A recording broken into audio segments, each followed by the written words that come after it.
everybody, I'm Shatay.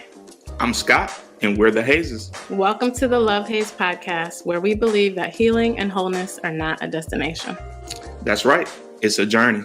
And here we talk about how to navigate through it. That's right. Today we are so excited to have my friend and Sarah, Nicole Ford Miller. She is an educational consultant, a wonderful event producer, HBCU advocate, and author of Why You Belong at a Black College. We are so excited to talk about HBCUs with her today, their importance, their impact, and what she's doing to support that work. So thank you again for joining our Black Love Journeys. Let's get to it. Hey, everyone. HBCUs, man, I so love my HBCU. Mm-hmm. Tuskegee University is probably the best thing that happened to me in my life. I can't think of, anything that I would rather have done than go to a HBCU. I actually ended up going to two HBCUs, one for undergrad and one for grad school. The other school is Alabama A&M. Really, I mean, they cool or whatever. But and we'll get into a little bit later, of course, the conversation about how we, our own little personal beef between HBCUs, and we know that can't nobody else talk about it's us. All love. We can do it, but you can't. Yeah. The educational experience at HBCU is just something that's unmatched. Yeah. We appreciate your book. We appreciate you taking the time to join us. And we really just want to get about the business of celebrating HBCUs and how much they mean to Black folk, where they originated, how it came to be, all of those things. Yeah. So let's get right into it. Yeah. Why are HBCUs so important to you, Nicole? I think it's really interesting coming from the West Coast, because, all the HBCUs are like South, going over into the East. And so how did you make your way to Bethune-Cookman? And then why are they so important to you? I get that question all the time being from California. Like, how did you even know about HBCUs? And back in the 90s, HBCUs in California, there wasn't necessarily a conversation that was being had all the time in high school. But I was very fortunate that my family knew about HBCUs. My aunt attended Spelman College in Atlanta, Georgia. And I remember her just talking about her experiences going to Spelman, meeting some of her friends that would come home from both Morehouse and Spelman during her spring and summer vacation. And I just saw their interaction and engagement. I said, oh, I want friends like that. Yeah. I want that experience. And my mom knew that was her sister, knew that she wanted her kids to all have that experience. So I think in high school, my mother always said, okay, which HBCU are you going to? It was really never a question of going to a school out of California or even another predominantly white institution. It was, what HBCU are you going to attend? And the first one I actually went to before Bethune-Cookman was Talladega College. Hey, come on. Yes, that was my first school I went to, my first HBCU. And I ended up transferring over to Bethune-Cookman University in Daytona Beach, Florida. I didn't know that. Yeah. Learn something new. Well, shout out to Miss Laura for being the first advocate in your family for HBCUs, because you and your siblings all went to HBCUs. All of them. My middle sister Amber went to Norfolk State University, and she's also a member of Alpha Kappa Alpha Sorority Incorporated. My youngest sister went to and graduated from Tuskegee University, also a member of Alpha Kappa Alpha Sorority Incorporated. And then my youngest, my brother, he just graduated last year from Morehouse College. Nice. Yeah, so all of us went to HBCUs. I love that so much. Awesome. And why is this work so important to you? Why do you have it? It changed my life. I wouldn't be who I am today. And I love the journey I've been on. I love my life. Every morning I wake up, I'm doing what I want to be doing with my life. And that wouldn't have been possible had I not gone to a Black college, had I not had the experiences I had going to an HBCU. An HBCU changed my life. It really groomed me to be the best version of myself. And I am forever grateful to both Talladega College and Bethune-Cookman for that experience. I agree wholeheartedly. I would say often, being at Spelman was like 4 of the best years of my life. Yeah.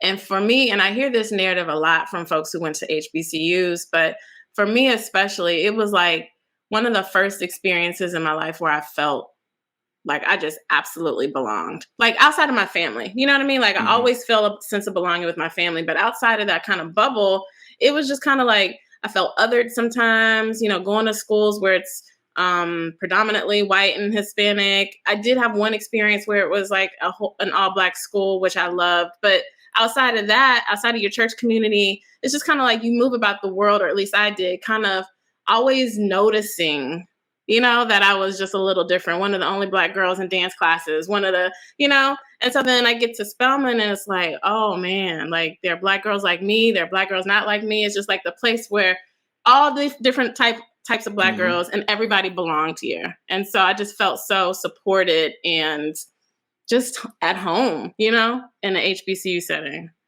I mean, that's kind of how it was for me. I mean, high school, it was at that time at my high school in Pasadena, it was predominantly African American. It's not now, but in the 90s, it definitely was.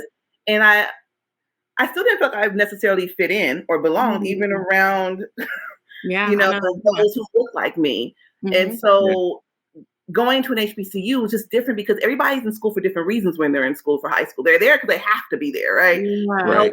But going to an HBCU was a different vibe, a different something. Like people wanted to be there. You know, the focus was on education, but also loving each other and helping each other. High school, you know, high school's high school.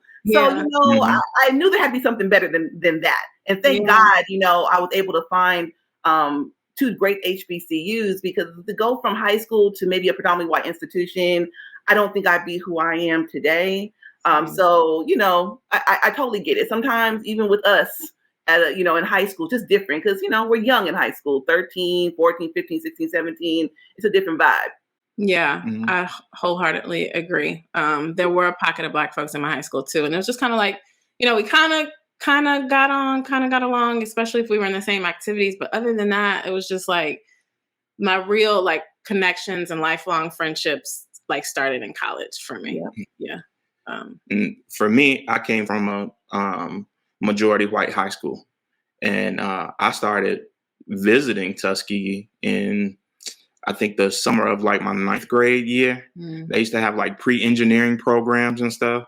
And so I started, it was called prep at the time. I had no desire to be an engineer, but there was a summer program that I could go to on a college campus.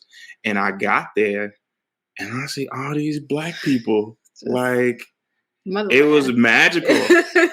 And 9th grade summer, 10th grade summer, 11th grade summer, I'm all at Tuskegee. And I would meet all of these folks from wherever they had come from in the country. And at that time, long distance used to cost me running up my mom's phone bill the rest of the year, calling all these Black kids that I had met, because I didn't have that experience at my high school. And I think and my story is that I never applied to any other college other than Tuskegee. My mother told me that they did not have the money for me to go to Tuskegee. And I didn't believe her. I was like, she was like, you need to apply to some other schools because we can't afford it. And I was like, because my parents always told me that they didn't have any money, but they always had money. So I ain't believe them. So I ended up having to spend my first year at a junior college and then transfer into Tuskegee because I just didn't apply anywhere else. But I knew that that was where I was supposed to be. And it helped me grow into, like, I matured there. And I found out who I really was on the campus of that school, just being around other folks who had the same ideas, other folks who were looking to further their education in different fields, but we bonded around education and found unique ways to study together, to play together, to live together, to eat and cook in the dorms when we weren't supposed to. All of those things that, you know, just require ingenuity and things that I don't know that I would have gotten anywhere else. It's just nothing like these experiences. So tell us a little bit about your experiences at either Talladega or Bethune-Cookman or both. Like what was it for you? What stands out to you from your time there? You know, going to Talladega, there's a huge surgence of Los Angeles students at the time. We had a pretty good alumni association out here in the 90s. And what I liked about what they did was they gathered us all together after we graduated. All the students were going to Talladega, and we had an opportunity to meet before we went there. Nice. So I didn't feel like I went there not knowing anybody. I went there with, we had a couple different gatherings. And so I kind of felt like I knew them a little bit, some of the other students when we got there. Talladega is a very small college. At the time it was. I think they have close to 2,000 students now. But when I was there, it's about 500 students. Oh, wow. Yeah. Yeah, it's a very small liberal arts college. And I got a full ride there, which is one of the reasons why I attended Talladega College. And I ended up transferring over to Bethune-Cookman because I had friends from high school that went there. And, there's always a school out there for you, for every student, and I don't necessarily think that Talladega was necessarily the place necessarily for me. It was great for me my freshman and my sophomore year. I was about 17 going into college. My mom wanted me to be in a very small environment because I wasn't going to be down the street from her. But once I got a little bit older, I made a decision without my mother.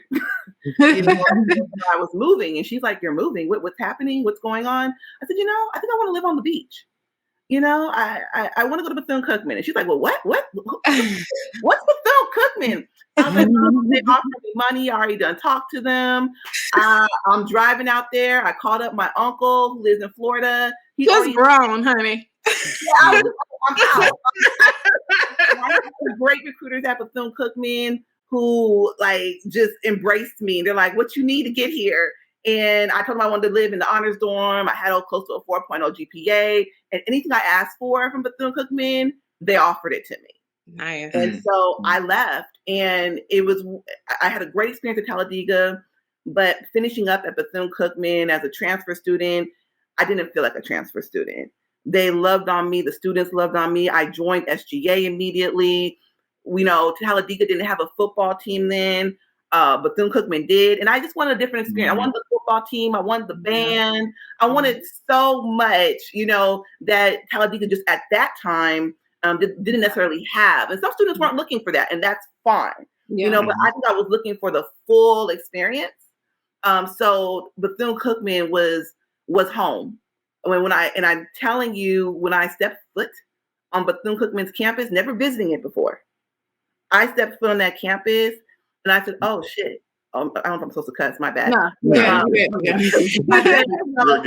I'm home. This is where I belong. I love Florida. My mother hated it. My mother's like, "Florida's so flat. There's nothing. I need mountains." I'm like, "That's what you need.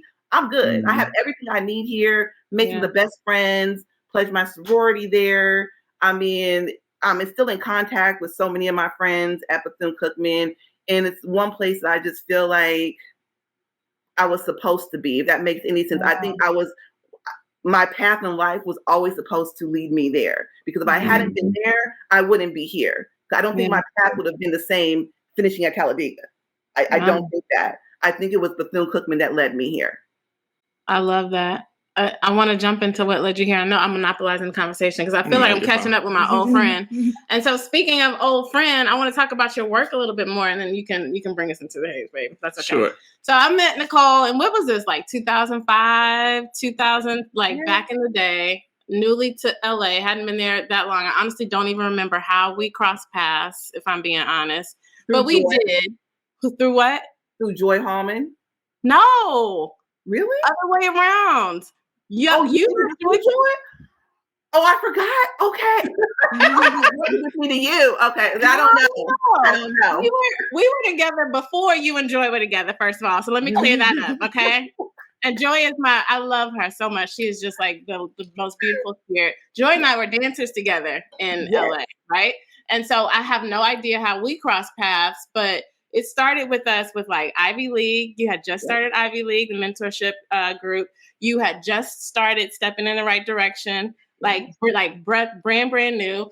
And it was some kind of way, I think the grad chapter you were with, or there was a group of grad sorors, and y'all were stepping together, and I came in and did the choreography. That's how we met. And then you and I just kind of stuck with the rest of the stuff that you were doing. But from HBCU tours, mentorship programs, Greek picnics to step shows. I think I already said that. You've got a book, as we mentioned before, and I think I quoted it wrong in the intro. You Belong at a Black College.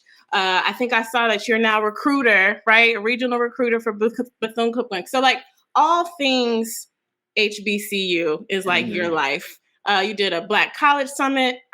College fairs, summits, just like everything. So how did that work come about? Like, what was it that you were like, you know what, I'm gonna just do all of this, everything Black. I'm rooting for everything Black. I have to just say, it was just divine for me. I think growing up, my mother is very pro-Black. So I grew up in a very pro-Black household, just in general. So I've always been that way. I've always been Black be Black, Black, Black. So coming out here with the time that you and I met, joining a grad chapter, being part of a grad step team, then starting the Ivy League, which was a mentorship program, and we started teaching the young girls how to step as well. That led into me doing high school step show competitions.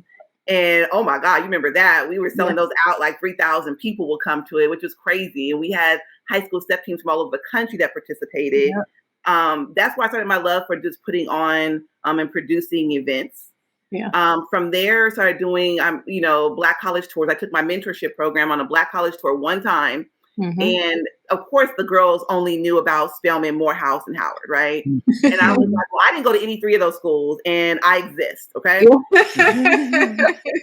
I took the girls on their first Black college tour, and it just changed me, not just them, but it just changed me. And I said, oh my God, I want to help more kids discover this, because sometimes we think that they already know about it because we went to a HBCU. So we thought, oh, okay, everybody knows. They don't know. And seeing that experience, it led me to want to do more tours. So it started off me just taking a week off of work. I had a regular corporate America job, working 9 to 5. I started doing it during my vacations for 1 week. Wow. And then 1 week led to me doing 2 weeks, do 2 different tours. And eventually I was able to leave my full-time job and start doing tours full-time. And now we're doing tours for students all over the country. Before COVID happened, we're probably doing 10 to 15 tours per season, or all together throughout the year, spring, summer, and fall. And then from there, we started, we broke out, from just doing youth things. It was like, okay, I do these Black college fairs too. I started working with the city of Long Beach. And I'm so grateful to the city of Long Beach, Councilman Al Austin. He really believed in just the HBCU experience and the HBCU fair. And every year for the past 8 years, the city of Long Beach has paid for having the HBCU fair at the convention center, right? Convention centers cost money. So I'm so grateful to him and the city of Long Beach for taking that on and paying for everything, so we don't have to charge the students to go to the Black College Fair for the city of Long Beach. We don't have to charge them anything because it's being paid for already. So it led to that. And then, I just started doing events for alumni, because what's happening is sometimes it's hard to get recruiters to come all the way from their school to your event. And so I was like, oh my God, I got to start connecting with these alumni more. So what I started doing was having the Black College Reunion for alumni, which was amazing. We had over 1,000 people come out every year to this reunion. And then that led into these day parties. That's a new thing. I never heard of. Oh, yeah, that's the thing. I never heard of, that's so bad. I never heard of day parties before. And then my committee was like, we need to raise money for the reunion because we don't charge for the reunion. I'm like, okay, how are we going to raise money? A day party. I'm like, what's a day party? It was so weird for me. But we started doing that and it just grew. And one of the last day parties we had last year, 2021, we had over 700 people that came out to it. So it raises money for our reunion that we have every year for the HBCU events. And honestly, from there, it just kind of just started. Those were my babies, if you will. That's kind of how everything kind of started. And then when COVID hit, it was like, oh my God, what are we going to do? We couldn't do in-person tours because everything shut down, which was crazy.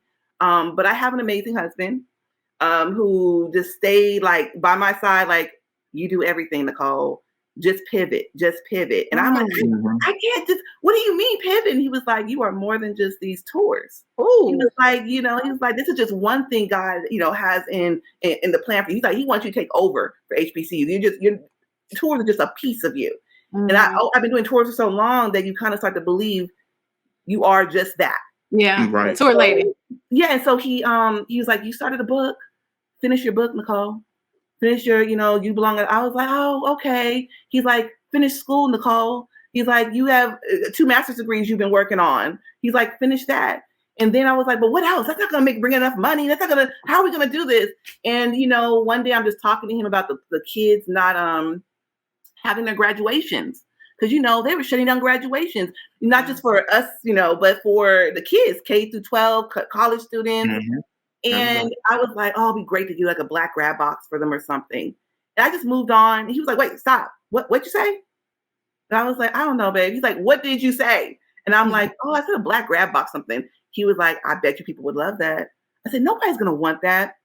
He's like, let's just make a mock box and see how it does. Put it out there. And we did that, and we sold thousands. Nice. Of these black.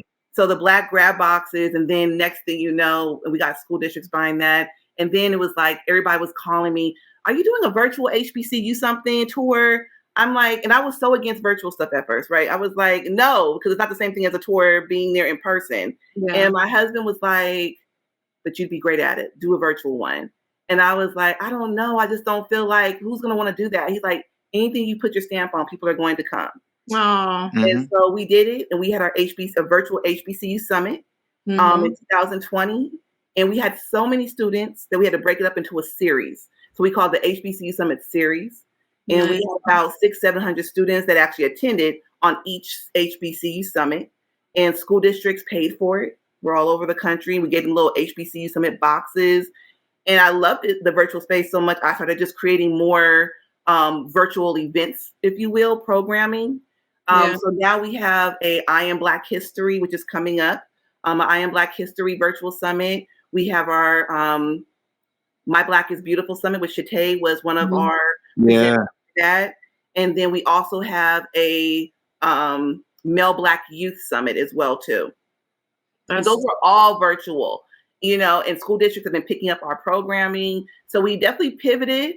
And so I'm still, and all of our programs still have an HBCU component. I still bring in HBCU representatives and recruiters to talk to students about HBCUs. So I'm still doing the same work, just in a different space. Yeah.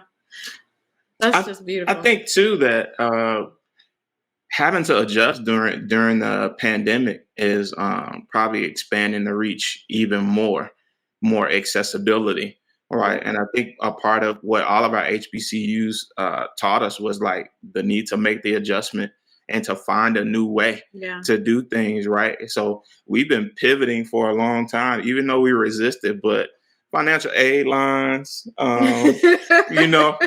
of those things, all of those challenges that we had, having to get together and study, having to do all of these things. We basically learned how to be better. From a standpoint of always being taught that we had to be better anyway. That's right. That we had to be twice as good. Yeah. But I think, being able to pivot is what it's all about.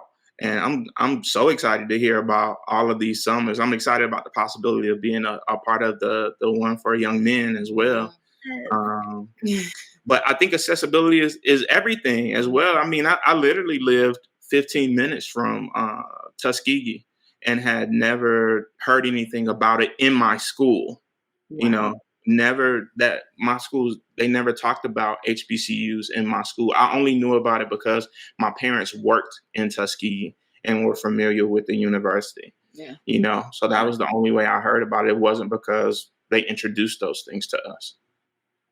Wow. Yeah, that's how it is, honestly. I mean, even with HBCUs definitely becoming very more mainstream, if you will, more popular, with, of course, Vice President, Kamala in office as a HBCU grad, as well as a member of Alpha Kappa Alpha Sorority Incorporated. I mean, that has definitely brought, I think, more highlighting to us, and a lot of the celebrities, and athletes now attending HBCUs, talking about HBCUs more. I think it's definitely brought more attention to HBCUs. And so now I think even some of the spaces in schools that aren't necessarily as diverse, now they're more interested in HBCUs because they're calling me like, hey, because I was just telling you earlier that we're now doing HBCU workshops for counselors and administrators, because the reality of it is many times they don't talk about HBCUs. They don't know what to talk about. They don't know anything about them to talk about them. So now, we come in and we talk to them and give them an overview about HBCUs and what HBCUs offer and how diverse they are. We're not just one big blob, if you will. Every HBCU is different. There's over 100 of them. We come with community colleges as well, too, private schools, public schools. I mean, we're so diverse, and many times they don't know that. And so a lot of these schools, they'll talk about only Spelman or only Morehouse, because those are the ones they've heard about. But everybody doesn't want to go to Spelman or Morehouse. So what other options do they have? And so that's what we kind of come in and talk about the different programs, even from a monetary standpoint. Everybody can't afford to go to Howard. Everybody can afford $50,000 a year, but there's 100 plus other HBCUs that cost less than that. So it's all about providing those options. And that's what we're, not just teaching our students and our parents, but also our school counselors, because they're the ones the students are going to learn about, which school they can go, which schools they should go to. So we want to make sure that counselors are inclusively including our HBCU in the conversation. Absolutely. Yeah. An educational cultural competence is like that's hot. Right. So you talked about a few of the challenges kind of leading up to this, and we always ask this of our guests. What's the haze of doing this type of work with HBCUs? So you want to know pretty much like what I like about the most, or what some of the what are some of the bigger challenges? I think the thing you hit on, Scott, earlier was, getting it out more between all this virtual space, that was a challenge prior to this virtual space becoming a thing. Getting it out to as many students as we could. We were still getting it out there, but in this virtual space, oh my God, we are really getting out the word about HBCUs and presenting it in different ways. So it's not always an HBCU summit or an HBCU fair. Sometimes it's having a different type of event, like, I Am Black History event, for instance, and including HBCUs in it, because that means you're getting different. Sometimes kids don't know what they don't know. Sometimes parents and counselors don't know what they don't know. So sometimes when you put Black college on something, sometimes they'll stray away from it. But if you call it something else and incorporate HBCUs into it, now they're getting some more knowledge. And so I think that has been the haze, basically, with all of this, just my journey in trying to educate and advocate for HBCUs is just, really educating people about the benefits of going to an HBCU, why we should go to an HBCU, and encouraging and educating parents, let their students go off to an HBCU. Because if you're not, like, you were 15 minutes away from an HBCU, we're like 20, 30,000 miles for one, so our closest one in California would be like in Texas. That would be the closest HBCU to us. So it's really educating parents to understand that HBCUs are just as competitive as any other school, and probably better for their students' mental health. Absolutely. Going to an HBCU, because why do you want to go to a school that doesn't want you? I don't understand that. Whether you're paying a full price or getting a scholarship, I don't want to be nowhere where they don't want me. Especially in this day and age when you got options and choices. And I think parents are starting to see that now, because just Black power is coming out, but also we see how others feel about that. We're seeing a lot more how some of these predominantly white institutions are treating our Black babies. I think that's why we get a lot of pushback around, people, the way, like, the protesting and all of those things. And the way, why don't they want us to bring that critical race theory in? Because when you're honest about their history, it's problematic. for them. And that, a lot of these schools have quietly told their athletes, like, you ain't participating in that. If you participate in that, then you won't play here. But I think it's creating like a needed shift in a lot of our, especially our student athletes. Going to HBCUs? Coming to HBCUs, yes. They're coming home. Yeah. They're trying to get woke. Right. And I think also just the, HBCUs feeling like home. And when you have, with any parent, when you got your babies at home, you feel better, and if that can be an HBCU where you know that your child is going to be taken care of and just not going to be used and have the best of them used up and then discarded. I think a lot of, what the D1 institutions and what they've been doing to our kids for a very long time. A lot of that is being exposed now. Yeah. With athletes now coming in saying basically that they've been under contract. If you get hurt or something, like, your contract is really your scholarship is really your contract, and it's for that academic year, really, or for that sports year. If you get hurt or something like that, it's not a 4-year contract. If you get hurt that year, you cannot go to school there. You can't. You can go to school there. They ain't paying for it. Yeah, you got to pay for it. Yeah. And so, our babies just need to be taken care of, in a different way. And they need to know that their value exists outside of, what their specialty is as it relates to what they can entertain for. And how quickly those folks return. That's why I love HBCUs. They're going to make sure we get across the finish line, kicking and screaming if they have to. They're going to make sure we get it. And they understand. I think they put student before athlete. They take that a lot more seriously. HBCUs prepare us for life, whether you become a superstar athlete or you become a superstar scientist, because that's a superstar to me as well, too. Whatever you do, they're going to make sure that you are prepared. And I don't necessarily always believe that about other institutions. I think that sometimes there's just some amazing Black students that may go to PWIs that will be successful no matter what. But there's other sides of just your education, right? It's not just the academic side. Right. There's the mental health, the social side there, and there's nothing like the HBCU experience. You cannot duplicate it at any other school. Only at HBCU. I mean, they try, but if you don't know, you're not really trying. You just copying something that you don't even understand. You don't have the ingredients, to make this what it's supposed to be. You're just making up your own stuff and call it whatever you want to call it, but don't call it HBCU experience, because that's not what it is. And homecomings. We haven't even talked about homecomings. There is nothing like an HBCU homecoming. There is nothing like it. It isn't. And I was almost in tears last year when I found out that Tuskegee's homecoming was canceled again, like for non-students. And I can't do it another year. You had the virtual. Tuskegee did a virtual homecoming, right? Oh no, I'm not. And I appreciate the virtual experience that you're doing, and the virtual experience at my job. Not homecoming, no, I won't. Yeah. I won't.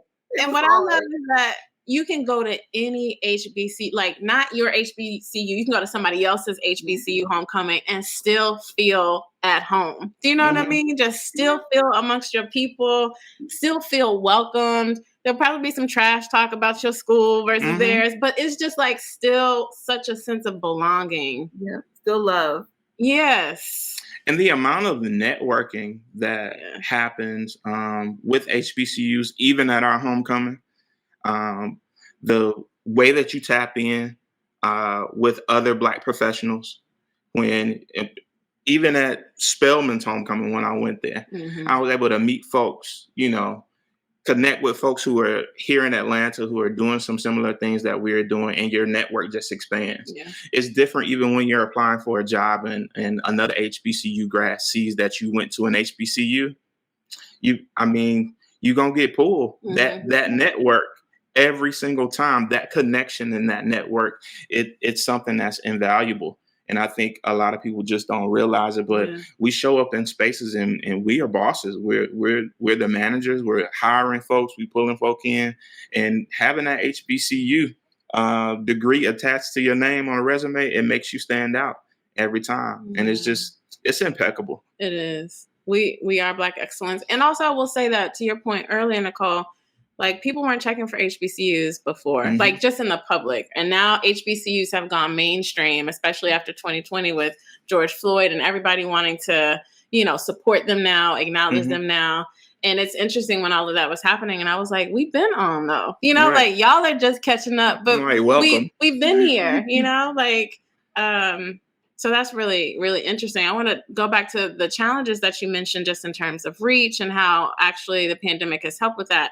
But beyond those challenges in terms of having to pivot and just other things that you might experience having to educate folks, even our own folks, Mhm. what are some things that keep you going? Like how do you navigate through those hazes? How do you push forward? When I see after 10 years of doing tours, the students now, they're attorneys that went to HBCUs that went on tour, they're doctors, they're entrepreneurs. I mean, so many of the Mhm. kids from my tours are entrepreneurs now that, I'm utilizing their products all the time now. I'm all about that, and so many of my kids from the tours who are not kids anymore or adults, are doing so much. When I look back and I just see everything they're doing, Yeah. it's Mhm. like, okay, I gotta keep going. Like to see them is like it's I don't even know if they even know, but it's so much more to me. And I follow a lot of them, I'm Mhm. friends with a lot of them. And some of them have ended up working for me or chaperoning on tours, or becoming interns with me while they're in school. They're what keeps me going, to be honest with you. It's them seeing everything they're accomplishing, seeing them from when they're in high school, quiet, thinking they want to go to USC or Stanford, but their parent is making them come on my tour, Yeah. and they're like, "Oh, I'm going to so and so. I'm going to Stanford. I'm going to this. I'm going to that." I'm like, "Okay." Just wait. Right. Then they have the Right. tour in 1 week. Their whole life changes in Mhm. in 5 days. They're like, "Miss Nicole, wait," and especially in Atlanta, that's usually the hub we come in. They're like, "Everybody here that even works here is Black. In the airport, at the restaurant, Mhm. they would be on the campuses, and they're like, all these students have backpacks. Why are the guys dressed up in suits, Miss Nicole? Dang, they look good." I'm like, "All right, y'all. Okay." Their experiences make me want to keep going. I wish I had that experience when I was in high school. I mean, thank God I had family that, really taught me about HBCUs, because if I hadn't, I just don't know who I'd be today. And that's the scariest part of all. Who and where would I be? Where would we be? Happy. Yeah. Yeah. Well, That's the thing, though. Exposure is everything, right? So you don't know what you don't know until you're exposed to something different. yeah. And so when we are about the business of, exposing our kids to new things, to different things, to things they have not seen, you come, and that's what made me proclaim I'm never leaving Atlanta. When I go home to Alabama now, I don't stay usually over 24 hours unless I have to. I was like, these people might take my Georgia driver's license back. I don't want to be there. I go in those spaces, I'm almost uncomfortable when there's not enough of us in spaces. I'm like, it's a lot. We live in Wakanda, so it's like it just hits different when we go to other places. We be like, wait, it's definitely a culture shock, and that is real with the exposure. I went on a Black college tour when I was it was a sophomore, the summer after my sophomore year, and there was in Houston. We have PV out there and Texas Southern, and just surrounded by more of that being in Texas. But I remember going on a Black college tour, and my mom being in particular, because we were so close, like, you need to go away somewhere, like go away to college, get far away so you can like gain some independence. And I just remember like so many of those places we stopped on that tour just lit me up. I really loved Tuskegee. I liked North Carolina A&T. I really liked Hampton, but it was cold. There was just so many. Tennessee State was dope to me. It was just like everywhere we went, I was like, I just love everybody here. And, how can I stay? So that exposure is beautiful. The way you're touching the children's lives is beautiful. And I honestly, I miss living in the South. My dad just moved to Atlanta, Georgia. Oh, so you coming here more often now or no? No, I definitely plan. I was always coming on my tours as, often. I just couldn't really hook up with people because I was always working. But I definitely plan to spend like the summers with my dad at his house because he moved, I think, to McDonough or whatever it's called. McDonough. There you go, McDonough. Yeah, he moved over there. So I kept saying I was gonna move. Like me and Brandon, my husband, we had talked about moving to Houston at one point, then Dallas. We talked about Atlanta, and every time I'm just like, I want to move these places because I miss, just like you said, Wakanda. I miss it, but sometimes I feel like maybe I'm supposed to be here. Yeah. I'm just supposed to be here to do, even though I work with kids all over the country, it's hard leaving when, the weather. Like when I was younger, I could move anywhere. I could move in snow. I could do, but as you get, I'm in my 40s now, and I'm like, do I want to be cold? I don't know more. Like, I don't do well, my health. I don't do well in the cold no more. I'm like, we might be stuck here paying all this money to live in California. But I feel like with the reach, of our tours, but even the virtual space, we're hitting kids literally all over the country. I mean, I have contracts out of Chicago, out of Houston, Independent School District, out of New York, of course, out of Los Angeles, out of Florida, Georgia. I mean, everywhere. I mean, we're hitting kids, especially in this virtual space now, coming to all of our events, talking about HBCUs. And so I just feel like I'm in a good space right now because I'm hitting Wakanda virtually now. Right. You can feel free to slide through too. Yeah, you know what I'm saying? Like I'm in the space. I may live in California, but I really am living my Wakanda life, because everything I do is Black related. Everything I do is all about the uplift and excellence of Black people. All right. I love it. Yeah. So tell us this, what's the number one message that you have about HBCUs that you'd like people to know? It's a place where you can become the best version of yourself. That's what I want people to understand. It's that's HBCUs will pull you kicking and screaming across the finish line. They care. They want you to succeed, and they're going to make sure that you do. And so I think that's what I want people to leave with parents, students, educators. Understand that you're going to be taken care of at HBCU. Your child will come back better than when they left. Amen. Definitely. That's a whole word. I love that. And it's the truth. I just really felt it when he said that because it is absolutely the truth. We've all said we felt at home. We felt supported. Who would we be without our HBCU? So that's facts right there. Switching gears a little bit. So what is the music when you think of the work that you do, HBCUs? Is there a song? So we love music, and we have some sort of a tune that goes along with every conversation that we have. What does the HBCU vibe feel like to you? We already know. Swag Surf. Yeah. That feels like new school HBCU to us. You know what I'm saying? It's not so. I love it. Yes. I mean, we have an amazing DJ out here. DJ Ronald Artistic, and he's from Florida A&M University, but he's a native of LA, and he DJs all of my events for me, all HBCU events, everything. And when he plays that song, it's like, I don't care where we're at in this club or where we're at outside the Black College reunion. It's like we all come together. It's going down. We're doing this swag surf, and it's crazy because you feel like this one connectedness when we're doing this, and we all understood the assignment, right? And we got it. And then when you see it on video, because usually I get all these recordings of it, it's like it's one big family reunion, and we're all on this one vibe and space, and just going. And I'm like, this song. I mean. Swag, and I'm probably doing the butt, of course. I love that song. There's something about swag because we're actually connected. We're touching each other and moving, just instinctively together. Like, it's just in sync. And I'm just like, that's probably the song that really represents to me, like this HBCU culture, HBCU vibe. I love that. I love especially the part about being connected and moving together. Yeah. I agree.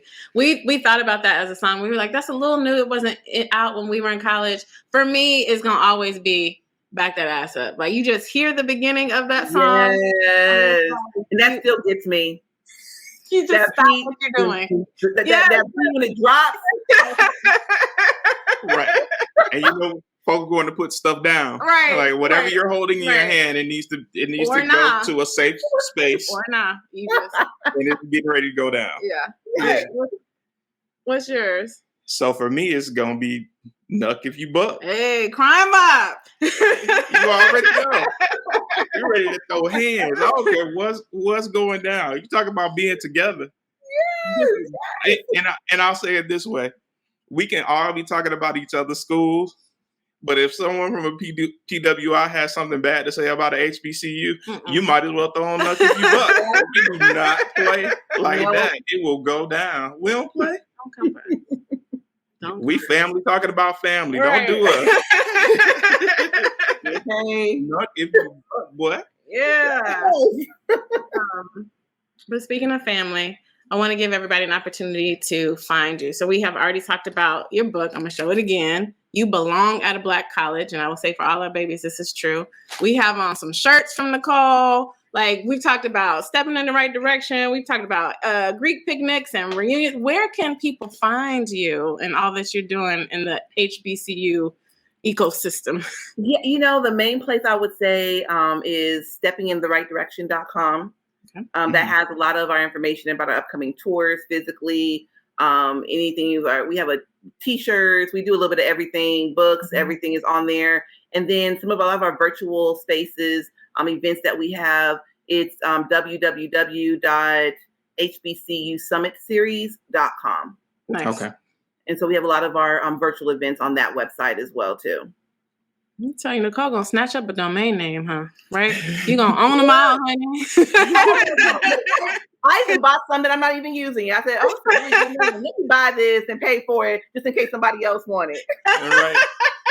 I'm not mad at it. I am not mad at it. It has been such a pleasure to catch up with you, Nicole. Like, this conversation has really fed my soul. It's been so good. I have always been a fan of the work that you do in our community and happy to support always.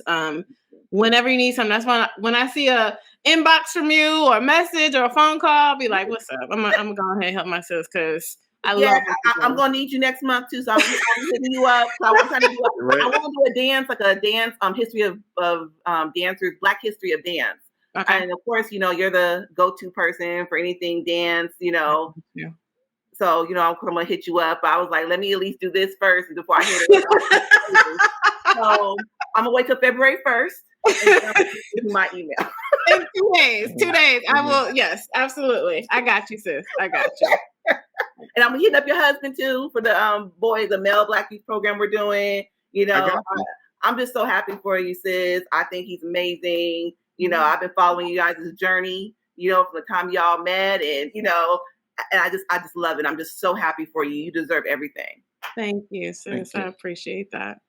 Well, we're going to wrap this thing on up. This has been beautiful. As we always say, life will always present you with a haze, but we all have everything that we need within us to navigate through it. I love it. That's right. And you're not alone. Join us next time, and we'll continue to take the journey together. All right. Thank Everybody you, Nicole. be well. Thank you for joining us, Nicole. Thanks so much, Nicole. Peace, y'all.